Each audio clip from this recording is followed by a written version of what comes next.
I'll just start. Perfect. So, hello Super. everyone. Thank you so much for tuning into our 24-hour fundraiser. This is presented to you by Ekansh in collaboration with CS Studio and media partner Sanwal. Ekansh is a Gen Z-led non-profit organization that aims to provide vocational education to underprivileged students. So if you are in a position where you can donate, please do visit the link in our bio. And if you're not able to do so, please feel free to volunteer or just spread awareness about the importance of vocational education because that conversation will go a long, long way. Thank you so much, Mrs. Dhar, for being with us here today and sharing your experience in big corporates. So, Ms. Anisha Dhar has close to 14 years of experience across consulting and building and scaling early stage and mature startups. She has worked across various sectors such as technology, power, telecom, government, e-commerce, and healthcare. She has spent considerable time on the zero to one journey of companies and continues to do the same. She has had the fortune to work with multiple stakeholders, cross-functional teams, managing P&L operations and marketplace. She has been an entrepreneur and has built her own calorie counting business with 10,000 subscribers and raising investment from a mid-segment VC fund. She has also managed the India business of a London-based health tech startup called Healthy Lead, which is a strategic venture by Reckitt Benckiser. She very recently moved to Google to look at the strategic partnerships across Google APAC. Thank you so much for being with us here today, ma'am. I'm sure everyone watching this session will take back a lot from you. I'm so happy to be here. And guys, this is a great initiative. I'm happy that you all have something to take from each session. And as Devyani said, and these were some very big words, and I don't know how much of it would you guys relate to. But yeah, I basically, if you look at my journey from your point of view right now, it sounds like I pretty much done everything, but didn't really know what to kind of peg my money on, but done a lot of things. Also, forget the big words, and there's a lot of stuff around PNL and marketplace, and there are things around zero to one journeys. These are all big corporate lingos, but I'm happy to answer this in a much more simpler form. So just to give you a quick introduction about myself, Devyani, I have time to do that, right? Yeah, definitely. Oh, okay, awesome. So just to give you a quick introduction, I'm basically a Kashmiri. I was born and brought up in Kashmir and parts of Jammu. My family was actually, when I was 4 years old, we were moved out of Kashmir, so I had to actually come to Jammu, and I think that's what was probably one of the biggest life turning events for me, and that contributed a lot to the kind of person I am and how I think now. Also, once I did that, I come from a society and I come from a community where education is like numero uno.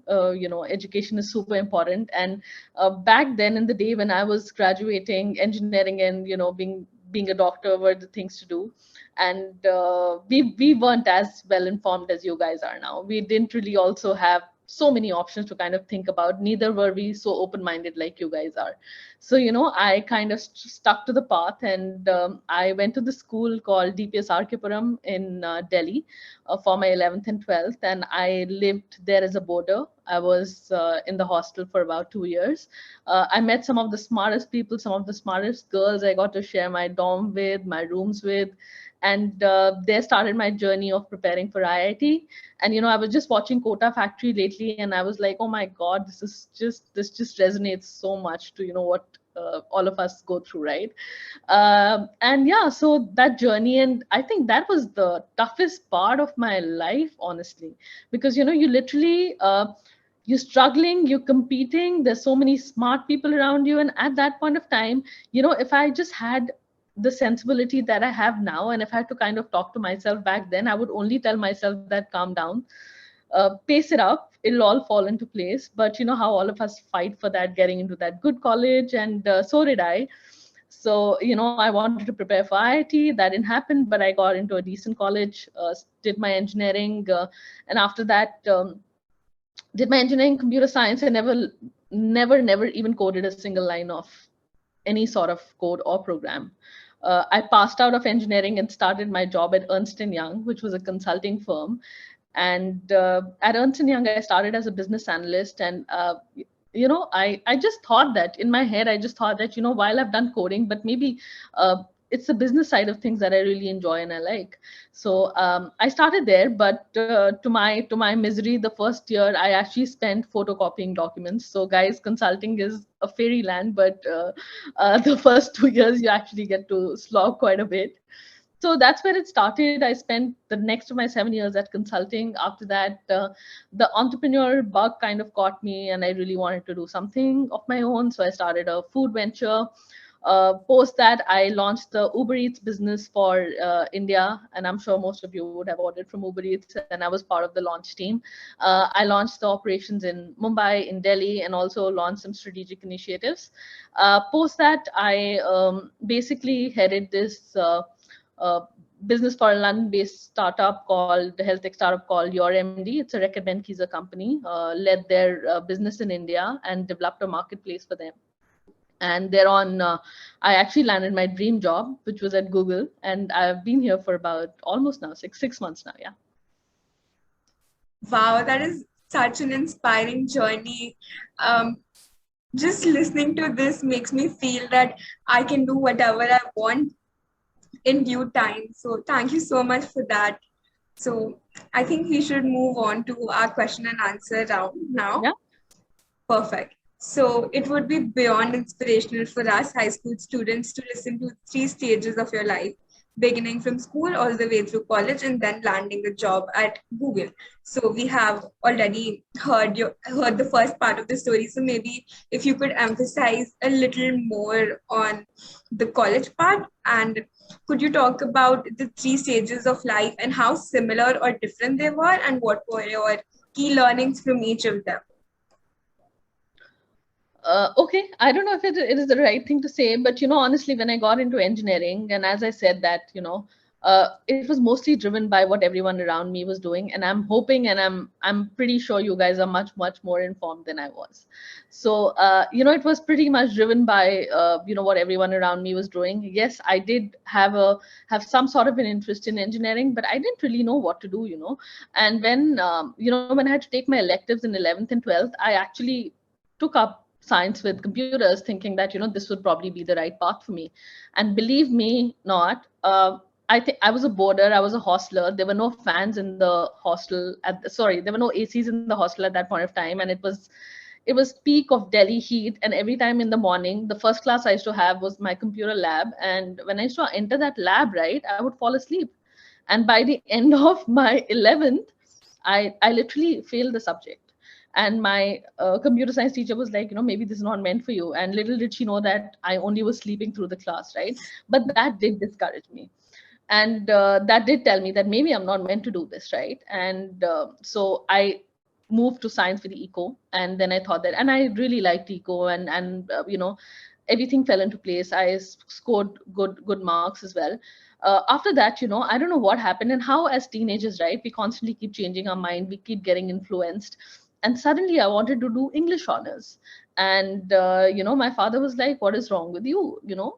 You've gone from you went for IIT, you studied for IIT for 2 years, and suddenly you're telling me you want to do English honors. So anyways, and that's where probably parents help, and there is some sort of a mentor in your life that kind of guides you and gives you that direction.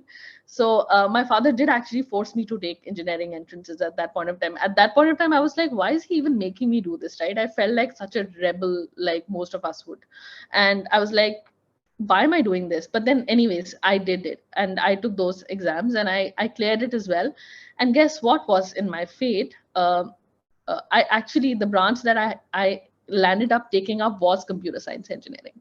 So that is the first lesson I learned. This is the first time I'd actually failed a subject. I was a topper throughout. For the first time, I'd seen failure. And that too, I was like, there is no way in hell I can, like, continue rest of my 4 years taking up a subject I fail. But then I don't know what kind of inspired me, and I was like, no, I need to do this. I need to prove this to myself that I can take it up. And probably also, because I had this at the back of my mind, that it's not like, I didn't put effort at that point of time, and that's why I couldn't do it. And probably if I do it now, it'll help. So I went on to do computer science engineering, and I actually got a distinction in engineering. What I want to say here is that remove those mind blocks, right? Whatever you think you can't do, the first thing you need to do is fight that battle with yourself. My father could have pushed me in any direction. He could have asked me to take up electronics or, instrumentation or mechanical. But I think I, at that point of time, chose computer science for myself because it was a battle I had to fight with myself. And I had to tell myself that, no, this is doable, right? So remove all the notions in your head that you can't do it. If you put your heart and soul to it and your mind to it, there's every possibility that you can achieve it, right? So that's lesson number one. And that stuck to me for the rest of my life. So everything that I picked up, be it my entrepreneurial journey, be it my jobs, I just kept telling myself, there's nothing that is not doable. You'll be able to do it. Just put your heart, mind, and soul into it, right? Through my college journey, I basically tried to land up an internship at Google at that point of time in my third year, and I don't know what happened. And my elder sister's at Google, and I told her, "Could you just help me with this? Can you just help me get an internship with Google?" And at that point of time, I don't know, she just laughed it off because Google only went to IITs and DCs at that point of time, and she's like, I'm not too sure. I can try, but let's see. But I never got that call. So again in my head, that thing was stuck. That okay, this didn't happen. Maybe I need to crack it at some point of time in my life, right? So I think the lesson here is that I think whatever I did not achieve, I didn't get scared of it, and I just kept at it, right? It's not easy. It's definitely not easy. You need to constantly motivate yourself, and you need to constantly fight that battle within yourself. But once you do that, right, and once you see the first result, or once you experience the first um, the first metric that you achieve, you suddenly feel that, okay, fine, this is doable, right? It just looks more doable. So post college, when I was sitting for my placements again, that's again a traumatic time for most of the students, right? Because there's so many companies that are coming in, and then you just want to be placed at the best place. And how it happens in an engineering college, and I'm pretty sure it happens in other fields also. They're like tier 1, tier 2, tier 3 colleges, companies, and they come and select you. So everyone wants to get into a tier 1 company, and everyone is like putting their money on it. Everyone is working hard. But again, what I realized at that point of time was, my friends who did not make it to a tier 1 company, it's not like they're doing badly in life, right? They are doing a lot better in life. At that point of time, you just felt like a winner. But give it time. If you're doing the right kind of work, it doesn't matter.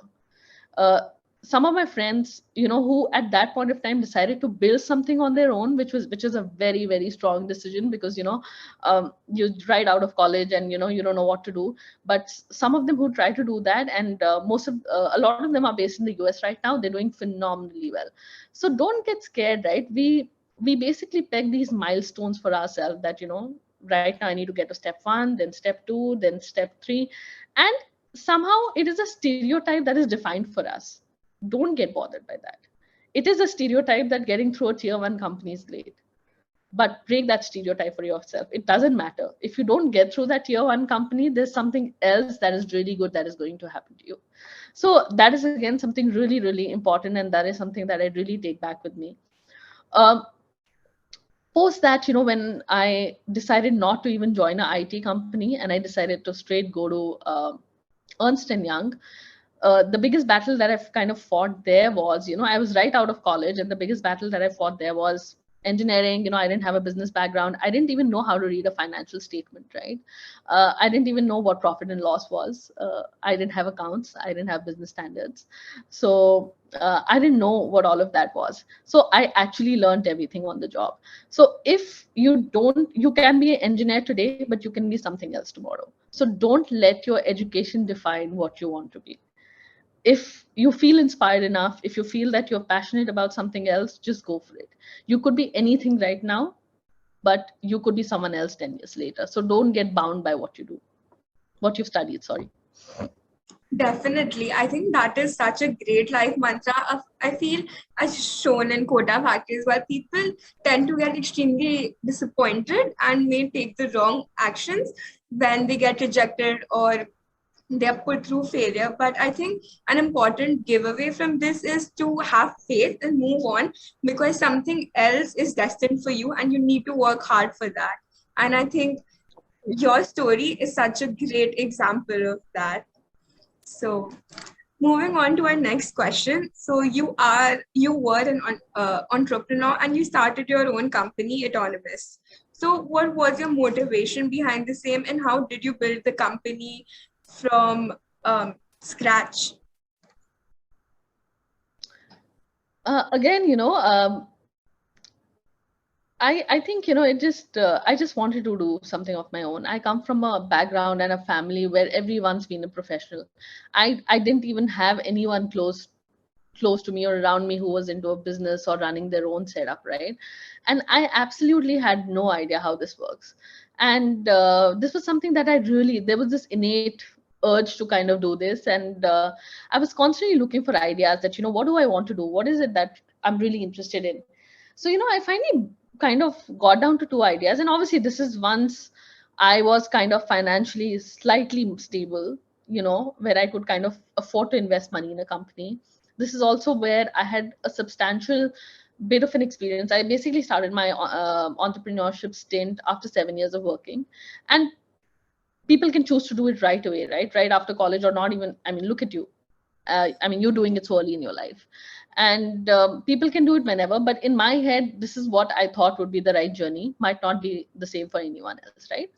But I just wanted to be kind of financially secure. I wanted also to uh, to kind of have some sort of an experience at working at another company, also that baggage, right, which I'm telling you guys not to carry, but I was carrying it, that I don't know anything about how to run a firm. I don't know anything about finances. I'm an engineer. But those 7 years kind of helped me learn that, right? Because I was actually consulting businesses and telling big businesses how to run their operations and functions, being an engineer. So, that kind of gives you some confidence that, you can kind of pull it off. So, yeah, so I narrowed down on two ideas, and one was food, because I love food. I'm a big, big, big foodie. And the second thing was preschools. I also knew that I don't think I want to do this alone. And I want to do it with somebody I completely trust and I completely want to learn from. And I chose one of my friends, one of my closest friends, who also happened to be a consultant at that point of time. And both of us started scouting ideas. And again, food came out to be the most interesting options, because that's where passion lied. And preschools was a good option, but it's just that we literally thought that, we are. I'm not too sure that, if I mean, asking someone's kids to kind of come into your premises and being responsible for that. I don't think I was ready for that kind of a responsibility at that point of time. So I thought that, okay, let's do food. And I think the idea was a bit too early to the market at that point of time. So we decided to do healthy food, right? How you constantly see everyone, and now things have really, really changed, right? People are actually eating healthy food. Back in the day when I started Autonomist, I'm talking about 2013, and people wanted to eat. So basically, people wanted to pretend that they eat healthy food, but they did not want to eat healthy food. So it was tricky. So what I did was I actually got together with my friend, set up a website to start with. And we knew that it has to be a food tech business, and food tech was very, very early in that point of time. I mean, Fastos was just coming up, and fresh menu was just coming up. There was this company called Bite Club which had home chefs. They were just coming up. Salad Days. So these were basically, I'm talking about Delhi Gurgaon companies back in the day. They then expanded to like bigger markets and larger markets. And we just decided that, okay, fine, we don't know anything about food. Again, one more lesson, right? Didn't know anything about food, but wanted to take that plunge. So everybody told me that, do you really? And I honestly, I can't even cook to save my life. So I was like, it doesn't matter. I'm here to feed people. I'm here to run the business. So, I don't really need to cook the food. So I'm sure there's enough expertise in the market for it, right? So I went and we scouted for a food consultant who could kind of help us set up this business. And we told him our idea. We were like, we want to have these calorie counted meals. We want to have these meals under 300 and 500 calories. We want packaged meals, and we don't want salads or soups, because at the end of the day, what people thought of healthy was, and I'm talking 2013, that if you have a salad or a soup, that's what healthy meant. I was like, I want to give people a meal so that they feel happy about what they're eating, but it's healthy at the end of the day, and they trust what I'm giving them, right? If I'm saying 300 calories, I want to prove that it's 300 calories. I just don't want to, like, it's not a thumbs up, it's not a number out of a hat that I'm just pulling out. So I need this food to be lab tested. I want this food to go to labs and kind of have it labeled as with all the nutrition facts and everything. So we very interesting story. We started testing a menu, and then most of the things, and honestly, that's when I got to know the deep dark secrets of the food industry. And one of the first dishes that we tried to kind of work on was chicken seek. And my chef is like, there's a lot of processed cheese that gets into this. And I was like, no, but I'm making a healthy brand. You can't be doing this. I can't put processed cheese in chicken seek. So he was like, but the chicken won't bind. So I was like, I don't care, but this is the brand that I'm building. And so obviously we improvised on the product. We thought of other alternatives, but this is what the value was. We stuck to it. We really stuck to the fact that if so much oil needs to go in it, if we need to use this ingredient, this will go into it. And obviously it was priced at a slightly higher value than where the market was, right? So this is where the entire entrepreneurial journey started. The good thing was that I didn't have to set up a infrastructure, because I had a friend who was running a restaurant in Delhi, and his lunchtime, he didn't really have a lot of traffic for his lunch. His dinner was really busy. So I told him, let's do this. I just want to test waters. I just want to see how this flies, and can I just loan your chefs and your kitchen for the lunchtime and see how I do with my brand, and give me your people and your lunch, and we'll do a revenue share. I hope most of you by now probably understand what revenue share is. Okay, cool. So I just told him that that's what we'll do. And if I make money, you make money. If I don't make money, I'll pay you a certain minimum amount, right? So he was like, fine, anyways, I don't, my staff is underutilized, my kitchen is underutilized, so let me do that. And it worked out brilliantly, because it was actually an asset light model. We really did not build a kitchen, right? It was actually the first dark kitchen in the real sense. Now we talk about dark kitchens and all of that, but it was actually a first dark kitchen of the real sense. And we started Eatonomist out of one of my friend's kitchens and loaning out his space only for lunchtime. So all we had were 4 delivery boys on our rolls, and we didn't have anyone. So it was super, super light. The kitchen staff was on his rolls. We didn't have to build assets, the kitchen equipment, everything was with him. It's only when I made money, he would get his money. So I wasn't losing much. So I thought that's a brilliant start. And I think that is what attracted a lot of VCs, in the kind of setup that we had. Nobody was thinking like that at that point of time. Everybody was setting up kitchens. Everybody was setting up assets which were basically not light. Everybody was setting up distribution centers and centers where they could collect all the food, even if it was a home QC. I think that's what got the VCs kind of really, really interested in it. That's where it started, and we got invested by a mid-segment VC fund, and then we kind of started our journey with them, and it just took us places. We started a B2B business, a B2C business. We tied up with a lot of companies. We basically had a subscriber base which was huge enough, and then we suddenly decided to work on our app, work on different models, and this is where it all started. And then it basically lived on for another 3 years, and then we sold the company. Definitely. I think until and unless we're extremely passionate about something, we can't really start it and do things which reach places without having that grit or passion. So I completely agree with what you said, and I'm extremely inspired by your journey. So we I have just want to add one more thing to that, what Devyani. So basically, sometimes you also learn on the go, right? Like I learned in consulting, I didn't know anything about finances, or anything about accounting. So it's okay. Sometimes it's okay to take that plunge if there's not a whole lot of risk involved, and then you learn on the go also. So maybe you develop that passion, maybe you develop that urge to learn on the go, but it can happen on the go as well. So yeah, be open minded. That's the key. definitely. I mean, this is the first time I'm hosting such a big event. The first event I had was just a 1 hour interview with someone. So I'm doing this all on my own, and it's just helping me learn a lot of things, management, communication, leadership skills, because as of now, I'm doing everything on my own. I just have one volunteer who's working with the graphics. So I think it has been learning journey for me as well. I'm sure I wish I could do what you're doing at 14. I think i Thank was i was you. lost.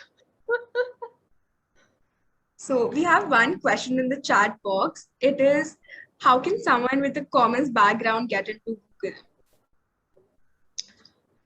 So I'll tell you what, Google has a lot of things that you can do at Google, right? I mean, there's just not programming and engineers.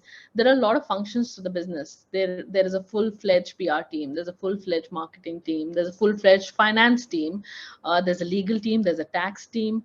So there are partnerships teams, which basically help us partner with companies and work with them and basically get their brand and Google together. So a commerce grad can actually fit into everything else other than, I think, programming. Or actually at Google you don't even have that binding. If you have a passion for coding, just apply. I mean, I've heard of so many inspirational stories. I think one of the best things about Google is that um, and I've seen it, if you follow Google as a company, you would have seen that they keep talking about these stories where people did not really come from the background, but they had insane passion, and of course they did know what they're doing and what they wanted to do, and they did have that know-how of the thing. I think there's nothing stopping you from that. But saying that, even if it is not engineering side of things, there are so many other departments, right, that you can apply to. So you could basically get into finance, you could get into marketing, and that's where most of the people come from. Definitely. So I've actually been to the Google office in Menlo Park, and it was an amazing experience, even though I went there 5 years ago. They let us ride around the office on bikes, and then there are the big Google logos everywhere in vibrant colors. So I can't even imagine what it's like being an employee in such a dream company. So could you please break that down for everyone here? So honestly, I'm so sorry, but I have no answer to that because I've never been to the Google office. Since the time I've joined, we've been hit by COVID and the offices are shut. But I also have been fortunate enough to visit the Mountain View office with my sister, and I exactly know what you're talking about. What I can tell you about is actually not that glamorous. Not all that glamorous things that you don't see it in public. Like how beautiful the offices are, and how great the food is and all of that. I'm yet to experience all of that, honestly. I hear it's amazing. One thing that in the last 6 months of being at Google, working remotely, is that they are great at collaborating. People are so helpful. Everybody kind of, I mean, I was a newcomer, and though I come with my own experience and everything, but then everybody's so hands-on. Everybody wants to help you. Everyone wants to kind of work with you. And at the end of the day, also what I realized was that this is where you actually meet the smartest bunch of people. And for me, it's a very, very strong I mean, I'm driven by this. So I need to have my peer set which kind of challenges me, which kind of excites me. So I think I'm really, really fortunate that I'm working with some really, really smart people who are collaborative, who are empathetic, and who are just amazing at what they do. So there is so much to learn from them every day. I'm hoping that I get to experience the more glamorous things about Google very soon. But yeah, I'm already excited about the fact that we hopefully will go to office sometime next year and I get to see all of that. For sure. I mean, just listening to this is so motivational for me to reach that podium someday. And I think it's just such a positive and inspiring place to be in, because it's so great to be in a place where people push you instead of pulling you down, because it's extremely rare to find such an environment, quite honestly. So, moving to the next question, what unseen opportunities did you see that may result in making your career what it is right now? I don't know. Honestly, I just followed my gut. And when I say followed my gut, you can't be foolhardy about it. Don't be foolish. It doesn't mean that, tomorrow I feel like opening a chai ka thela and I'll go and open it. No. Don't be foolhardy about it, but definitely follow your gut. Also, when I say follow your gut, it comes with a lot of preparation, right? So and a lot of experience too. So once I was working at consulting, I suddenly felt that I'm actually telling people who've been running their businesses for last 30-40 years to how to run the show, right? And suddenly I just felt that uh, how am I so sure that what I'm suggesting is what is going to make sense? So and then I went back to each of those clients and I said, what I did suggest, and if you guys implemented any of it, did it make any impact? And honestly, I didn't hear back from a lot of them. So that's the first time I actually felt that I need to do something that is more impactful. So my gut told me that, okay, pick up something that is more impactful, right? And that's where my entrepreneurial journey happened, because I just felt that I'll be in control of whatever I do, and I'll be able to see the impact, blah blah blah blah, all of that jazz. And I was like, okay, this sounds super exciting. What a journey. It was amazing. It was just amazing that I got to learn every part of business. I actually got to slog so much. I never thought that, I mean, if you ask me to do that right now, I would be like, I would need to wait another lifetime for it. But what a journey. It completely transformed me as a person. It completely transformed the way I look at things now. So again, at that point of time, what my gut told me was that it's the right time to exit the business now. You've done your bit. It is at a decent time and stage. I know it takes a lot to kind of pull your hands out of. It's literally your baby, right? So it takes a lot to kind of pull your hands out of it. But I thought at that point of time, my gut told me that this is the right thing to do. I did that, and fortunately enough, in 4 to 5 months, I got a call from Uber and they said that we are entering Uber, we're starting the Uber Eats business in India, and we would want you to kind of come and be a part of the team. So and again, my gut said that this is what I really, really want to do, and I took that up. So all of that comes with a lot of prep, because it helped me kind of take the right decision at that point of time, and also make a more um, conscious way of leading my life. But I would also want to say that I really haven't achieved an iota of what I'm set to do, and there's a long, long road ahead of me. But just follow your gut and make sure you're relearning, unlearning, and then learning whatever you've done so far. It's very important to sometimes you just feel that you know it all, but when you enter a new environment and a new ecosystem, it's very important to kind of unlearn it and then relearn it, because every place has a new way of doing things, right? If you get stuck on the fact that this is what I know, this is how it's done, and this is how I'll do it, doesn't get you too far. You need to be collaborative. You need to be open that how you think or how your way of doing something might not be the best way to do it. And when you do this practice, right, basically when you learn, you unlearn, and then you relearn, you actually realize that every time you get better at it, right? So something that was taking me say 20 minutes, after I did it and somebody taught me something else, I was actually doing it in 15 minutes, and then 10 minutes, and then 5 minutes, right? At the end of the day, just following this technique, right, you get better as a person. And I'm just talking about a very small thing, but if you start inculcating it in your daily routine or do this regularly, I think you will get an idea of where you want to go, and you will see those opportunities for yourself. So yeah, that's completely what worked for me. I'm sure there are a lot of things, so be open, think of things that might work for you, but yeah, following my gut and just being more mindful of what I want to do worked for me. For sure, I really love what you said about learning, unlearning, and relearning, because I feel that is such an important aspect of growing as an individual as well. Not even in part, even as a part of a company, and even as an individual itself, because this is not just restricted to working, but also to a lot of stereotypes which are set by the society for us beforehand. So I think it is extremely important that we do follow that.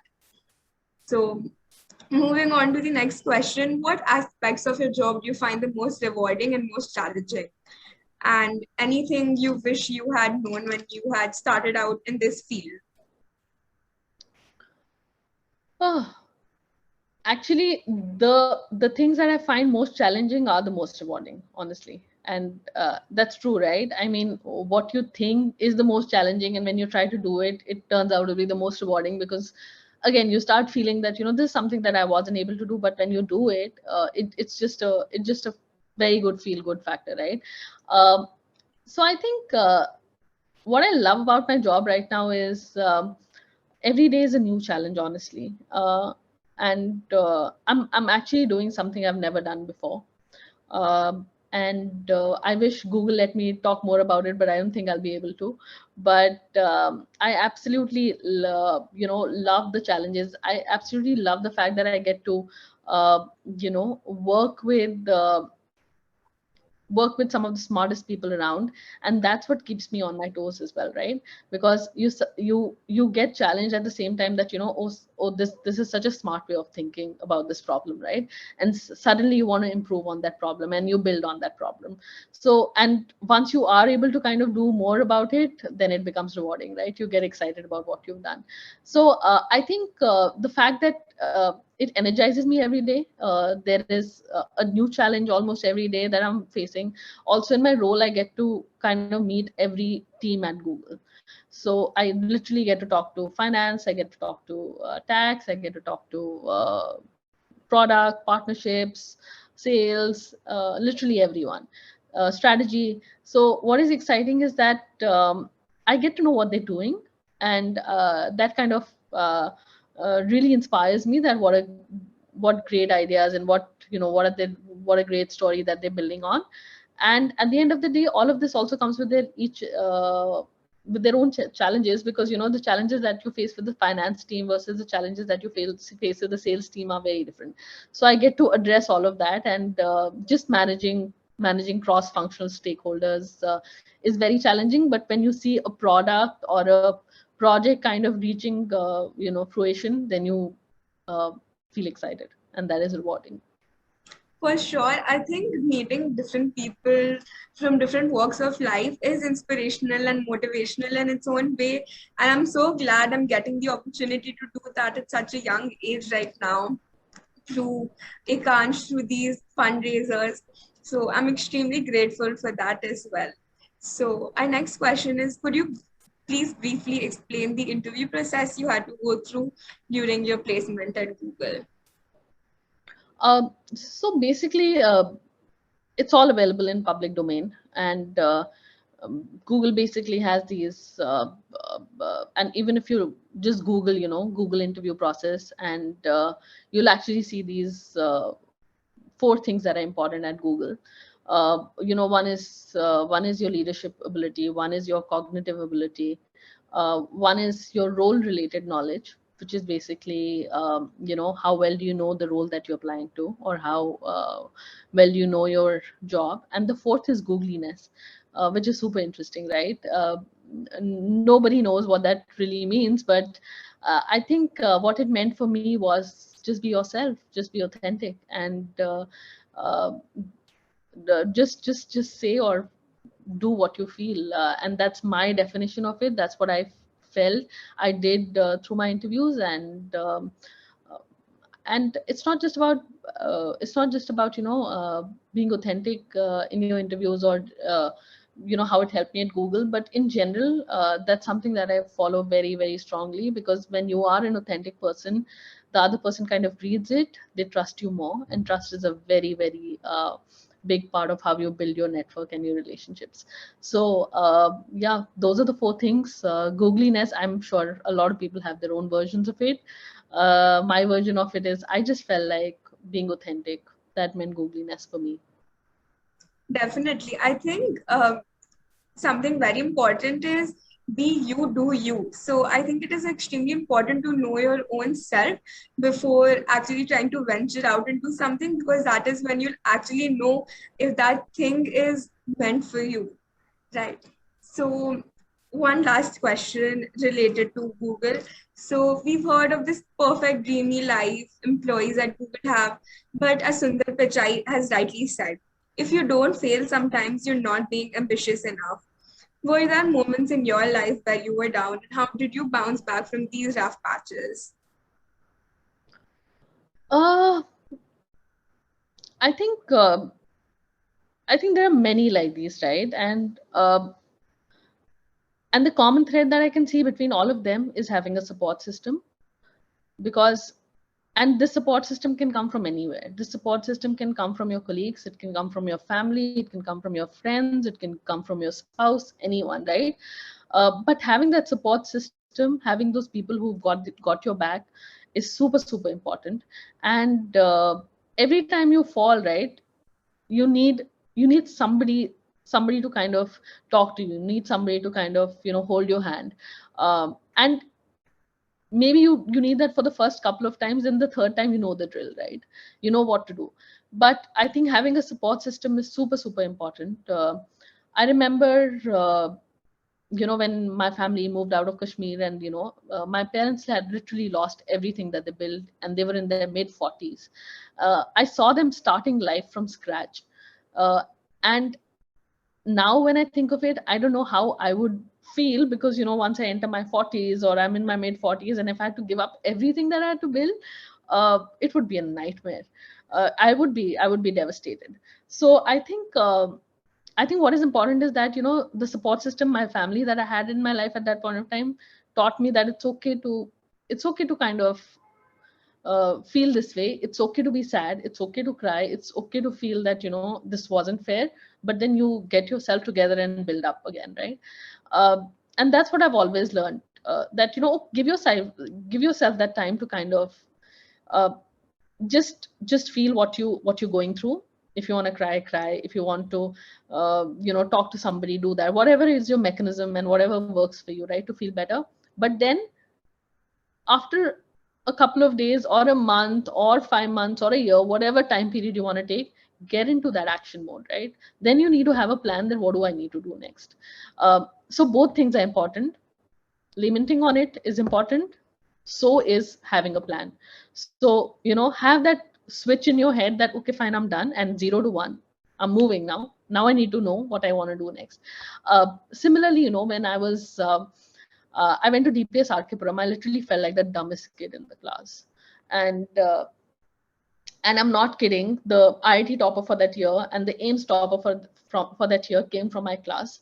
And literally, you know, all of us would, we would, in my class, I honestly, there were so many kids that I didn't even know their names till the time I figured that they've actually topped IIT names.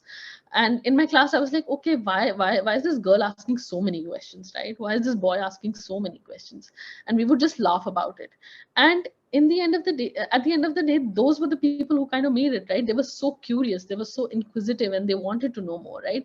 So while it's cool to like laugh at those things, but at the same time, it's very important to be inquisitive.